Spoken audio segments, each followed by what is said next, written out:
Hello guys, तो आपको पता है कोलकाता का सुपर से टोटो, हम उसमें बैठ कर चले जा रहे थे खाना खाने के लिए। अगर ना यहाँ पर रिक्शा यूज़ नहीं होता, टोटो यूज़ होता है, तो फिर ना हमें लगी थी बहुत ज़्यादा भूख। तो फिर हम दोनों रेडी होकर आ गए थे होटल में।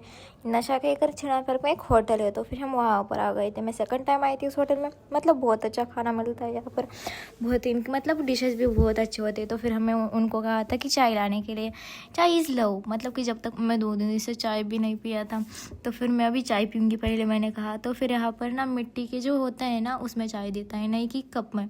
कप में हमारे महाराष्ट्र में देते हैं, यहाँ पर नहीं देते। तो फिर उसके बाद हमने छोले भटूरे खाए। फिर हमने डिसाइड किया कि हमें घर पर नहीं जाना, पीजी में नहीं जाएंगे हम, क्योंकि हमें दोनों ही थे। तो फिर हमने कहा कि कहीं और चले जाते हैं। तो फिर ना हमें सामने देखा जूडियो, तो फिर हम चले गए जूडियो। पता था कि मैक्स में नहीं मिला, तो जूडियो में कैसे मेरे साइज़ का ड्रेस मिलेगा। फिर भी हम चले गए। ये जो आपको ड्रेस दिख रहा है ना, 13 साल या 14 ईयर्स की लड़की का, तो फिर ये मुझे अच्छे से आएगा, परफेक्ट आएगा। लेकिन मैं यहाँ ढूंढ रही थी, लेकिन मुझे कुछ भी मेरे साइज़ का नहीं मिला।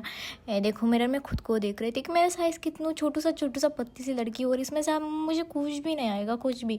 तो फिर भी मैं ढूंढ रही थी, लेकिन मुझे कुछ भी मेरे साइज़ का नहीं मिल रहा था। दीदी ने ले लिया था उनके लिए कुछ साइज़ का, क्योंकि वो थोड़ी सी मतलब कि मुझसे ज़्यादा तबियत है उनकी, तो फिर उन्होंने ले लिया था। तो फिर मैं खुद को मिरर में देख रही थी, क्योंकि मेरे साइज़ का मुझे कुछ भी नहीं मिल रहा था। तो फिर लास्ट ऑप्शन क्या हुआ था कि मैंने वो जो आपको दिखाया था ना ब्लैक कलर का, वही ले लिया किड सेक्शन से। जो 14 साल की लड़की का था ना, वही मैंने उठा कर ले लिया। तो फिर हम उसके बाद चले आए कैफ़े। तो फिर मैंने किया कोल्ड कॉफ़ी पिया, और फिर उसके बाद हम चले गए घर। बहुत ज़्यादा थक गई थी। तो फिर मिलते हैं नेक्स्ट ब्लॉग में, बाय।